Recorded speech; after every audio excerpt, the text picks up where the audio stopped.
Selamat malam Pak Ruli dan selamat malam untuk kalian semua. Perkenalkan, nama saya Hardi Dijaya dengan NIM 22202302046. Untuk malam ini saya akan mempresentasikan ilmu alamiah dasar. Kenapa sih kita harus belajar ilmu alamiah dasar? Ya, mari kita masuk ke pendahuluannya. Di sini saya ada 7 untuk yang saya ambil: batas pengertian, esensi ilmu alamiah dasar, membangun sikap ilmiah dasar dalam perkuliahan ilmu alamiah dasar, sikap ilmiah dan filsafat ilmu alamiah, keunggulan dan kesimpulan. Baik, kita lanjut ke batas pengertiannya itu. Batas pengertian ilmiah dasar itu adalah cabang ilmu pengetahuan yang mempelajari dasar-dasar alam semesta dan cara kerjanya. Secara umum itu dia mendapat 3 mencangkupi utama, yaitu fisika, kimia, dan biologi. Baik, yang pertama fisika. Fisika itu ada, saya ngambil contoh satu aja untuk fisika, itu kayak pencairan. Balok es yang pada dapat mencair dengan sendirinya menjadi air, dan pembekuan. Itu air yang dilakukan ke dalam freezer bisa menjadi es, agar-agar menjadi padat dan minyak dan membeku. Pelemburan atau meleleh, melemburkan besi atau lilin yang dipanaskan oleh meleleh. Baik, kita masuk yang kedua, yaitu kimia. Ya, kimia itu salah satu cabang ilmu dan penting dalam kehidupan kita sehari-hari. Kita dapat menemukan kimia dalam makanan, udara, bahan kimia pembersih, emosi kita, dan secara harfiah dan setiap objek yang dapat kita dengar, lihat, cium, dan dicicipi dan sentuh dilibatkan kimia dalam beragam contoh bahan kimia. Ya, kita masuk ke bagian ketiga, yaitu biologi. Contoh penerapan biologi dalam kehidupan masa kini adalah itu untuk dapat melestarikan sumber daya alam dan pertanian serbaguna dalam pertanian kultur jaringan, dan bidang pertanian dapat menentukan jenis bibit hewan dan unggul. Dalam bidang kedokteran dapat menemukan obat antibiotik untuk menyembuhkan suatu penyakit. Esensi ilmu alamiah dasar adalah ilmu yang mempelajari fenomena alam dan mengembangkan pemahaman tentang dunia sekitar kita.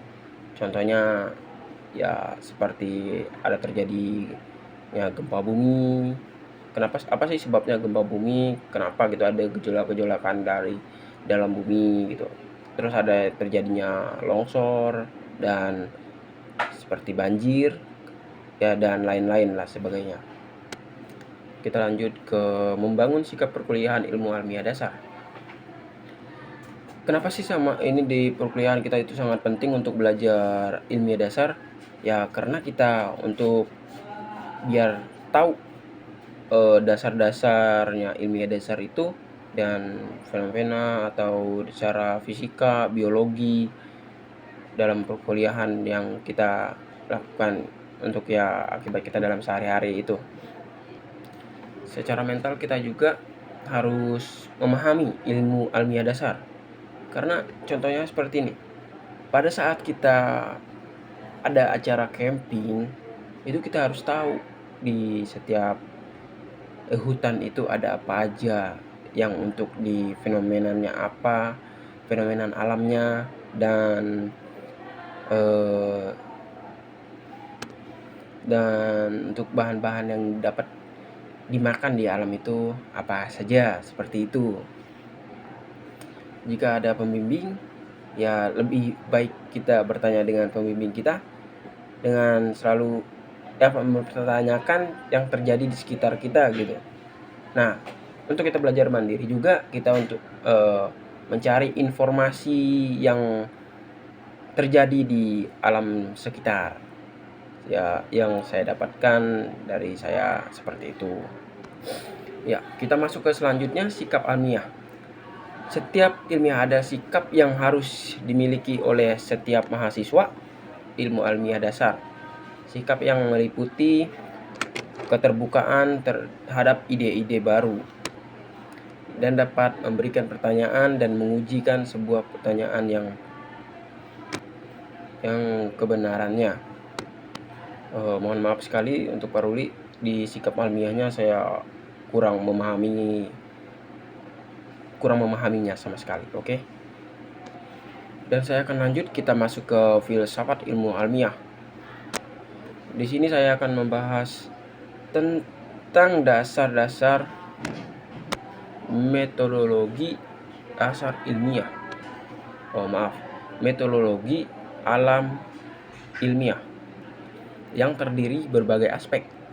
1. Ontologi, kedua epistemologi, ketiga aksiologi. Baik, kita masuk ke unggulannya. Ilmu alamiah dasar itu memiliki keunggulan dalam bentuk cara berpikir dan sistematis dan logis. Dan kita diajarkan untuk mengamati fenomena-fenomena yang objektif